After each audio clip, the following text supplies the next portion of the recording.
Help me reach 6,000 subscribers. Support the video with a like and leave your thoughts in the comments. I read everyone. Thank you, I'm Daniel. I'm 42, and for the better part of 12 years I believed my marriage to Lauren was something solid.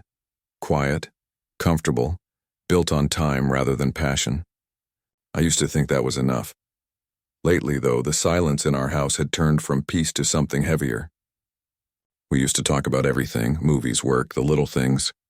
But over the last year, our conversations had shrunk down to reminders and sighs. I'd ask how her day went, and she'd shrug without looking up from her phone. It's strange how indifference can hurt more than anger. The night it happened started like any other Friday.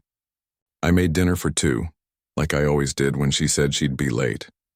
I tried to keep it warm, reheating it twice before I finally gave up and ate alone. By midnight, the food was cold and the house felt colder. I texted her just a simple, "You okay?" No reply. At 3:07 a.m., I heard the sound of keys at the door.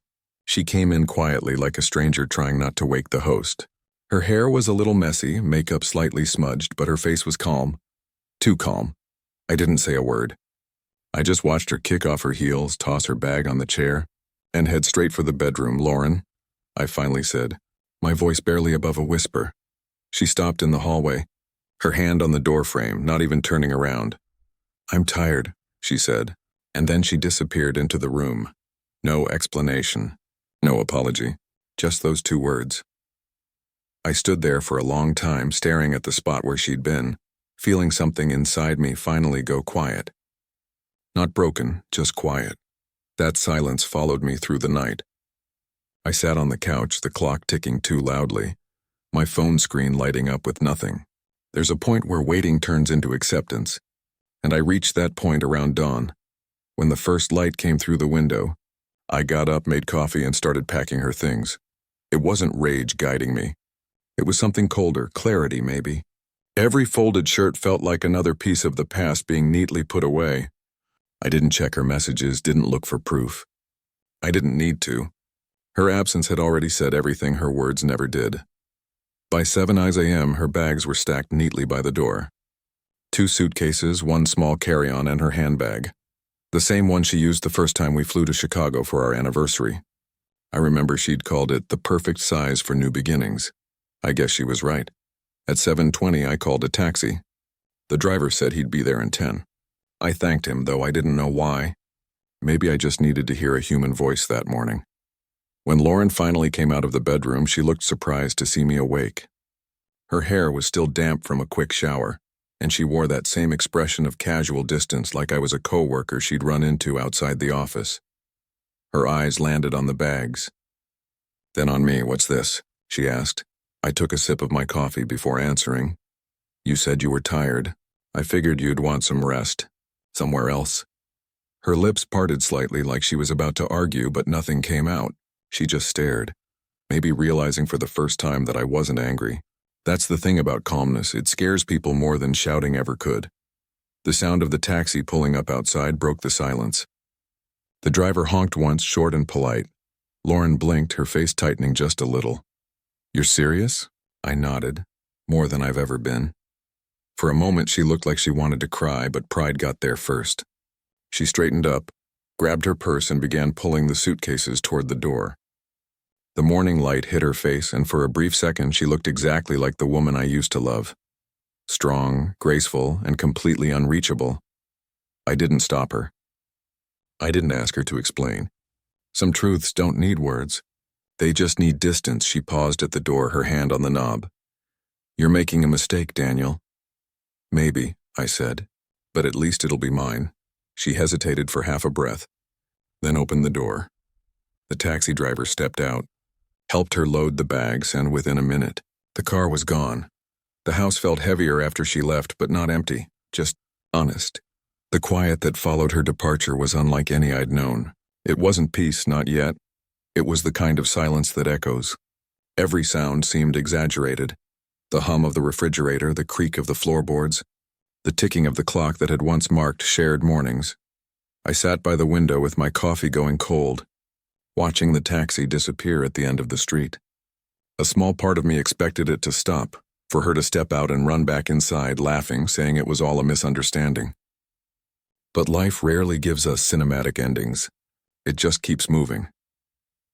I looked around the living room, the blanket she always used, the half-empty glass of wine on the table from the night before, her favorite candle burned down to the wick. Everything looked the same, and yet nothing did. For the first time, I realized how long I'd been the only one trying. How many dinners I'd made. How many times I'd stayed up waiting for her footsteps. I'd told myself she was tired, stressed, distracted. I'd believed that marriage went through phases, that love could survive on routine alone. Maybe it can. But not when one person checks out and forgets to tell the other. Around 10, my phone buzzed with a message. It was short. "You didn't have to do that. I was going to talk to you." I stared at the words for a long time before typing back. "You've been talking without saying anything for months." I didn't send it. I just deleted the draft and put the phone face down. Some messages don't deserve a reply, they deserve silence. I spent the day cleaning. Not because I'm neat, but because order felt like control. I stripped the sheets, opened every window, let the air move through the house. The smell of her perfume faded slowly, replaced by something crisp and empty. By evening, I found myself sitting on the back porch, watching the sunset stretch across the neighborhood. I thought about the first time we'd moved in here, how she'd insisted on painting the kitchen yellow because she said it looked happy. I'd hated the color at first. Now, as the sunlight hit it just right, it didn't look so bad. The truth is, people don't change overnight. They drift inch by inch until one day the person sitting next to you isn't the same one you married. You keep hoping the old version will come back. But eventually you understand, she's gone, and you're still standing in the same place, waiting for someone who's not returning. That night I slept better than I expected. No dreams, no restlessness, just stillness.